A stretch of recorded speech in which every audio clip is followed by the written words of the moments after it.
All right. Hello, everybody, and welcome to this episode of Tank Time. On this week's episode of Tank Time, we want to discuss how to reclaim your time. And today's topic is going to be Delegate to Elevate, how smart delegation buys back your most valuable asset, which is time. So we had a question posed to us, and Scott, I'm actually going to have you answer it, and then we can talk about it from both of our perspectives and the roles that we've both had throughout the years. Um, so the question is, as a person in business, delegation is one of the things that one of the hardest things that you can do. You know that you need it and you want it done, but you don't want to give up that control or have it done incorrectly. So, for example, when you're on conference calls all day and each call tends to add more work to your workload, how do you keep up without delegating? Or better yet, is it even possible to keep up without delegating and just taking on all the work for yourself? So the simple answer to that is no. There's no way that you can afford to not delegate unless you want to be working 23 hours a day. I don't think that's physically or mentally able by anybody. Right. Even if you could, not a good idea. So, yes, you have to find a way to delegate. Now, there's another layer to this whole delegation, though, that wasn't even mentioned that I'd like us to touch on while we're discussing this, and that's training. Mhm. You can't just delegate a project to somebody and them not know what they're supposed to do.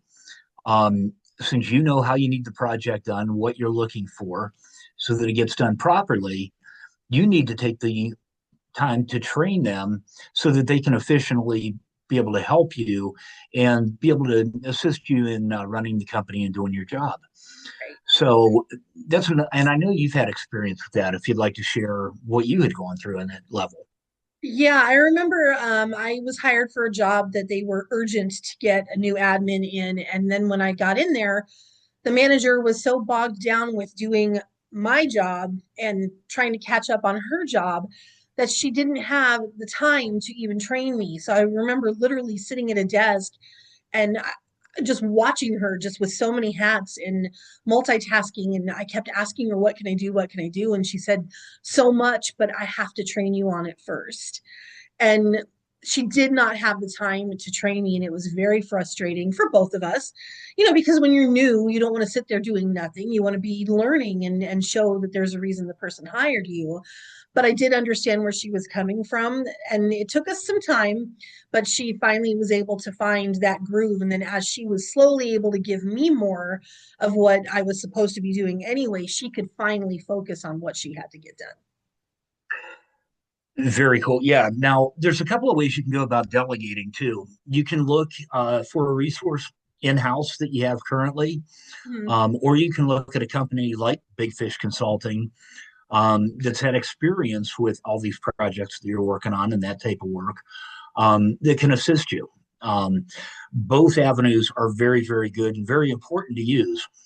One of them, which we can also help with, but is a lot easier in house if you're going to delegate, is a not mundane, but routine task Mhm. that could be done without a lot of training.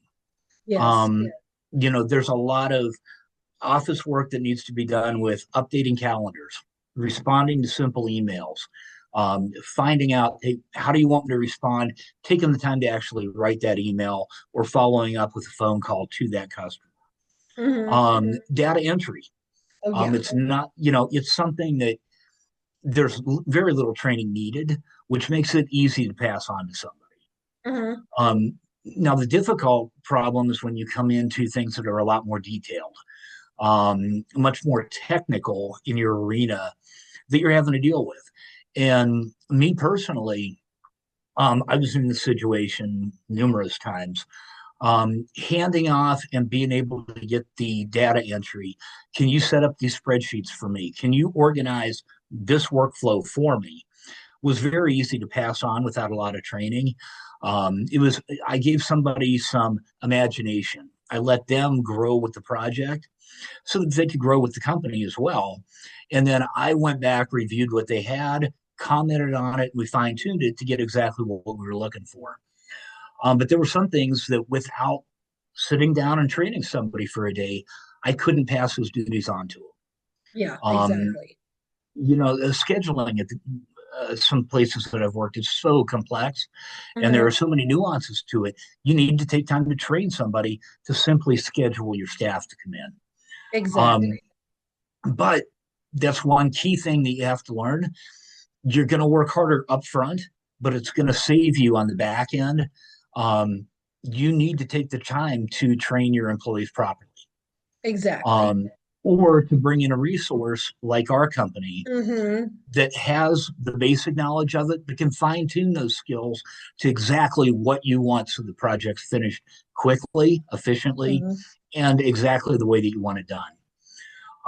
So those technical aspects, you're going to put a lot more time into it, but it's Hmm. very, very crucial that you train somebody properly to be able to take those off your plate as well. Um, that's the only way that you're going to be able to move forward in business. Yeah, and just real quick, touching on one of the things that you mentioned data entry a few times. It can be Mm-hmm. such a tedious task, and it's one of the easiest things to delegate. I had a past client who, in her seminars that she would do, hundreds of sticky notes all over the boards that she needed compiled into a spreadsheet. And because, we're remote, she was able to, all she did was she took pictures of all of her boards and Yep. she emailed me the pictures. And I was able then to take hours of work away from her by going in and sifting through because she wanted, if something was repeated, more than once, obviously we don't have to do that. So it was sifting through a lot of weeds, but I was able to get it done and it saved her so much time. So it Well, seems simple, but it's a very time consuming task sometimes.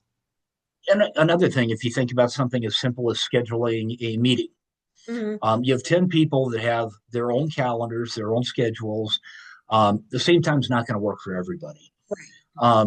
You've been on the emails. Anybody that's watching this video has been on those emails. You have a Mhm. chain where there are 20 responses trying to lock down a half hour so everybody can get together. Um, when you're on meetings all day and taking care of the issues for a company that you need to delegate that. That's one of those projects. Okay, those 20 emails, you can step aside and say, look, here's when I'm available.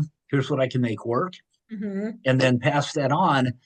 And you've removed yourself from that whole suck of a Yep. half an hour of your time trying to lock in a half hour to talk about something. Yep. Exactly.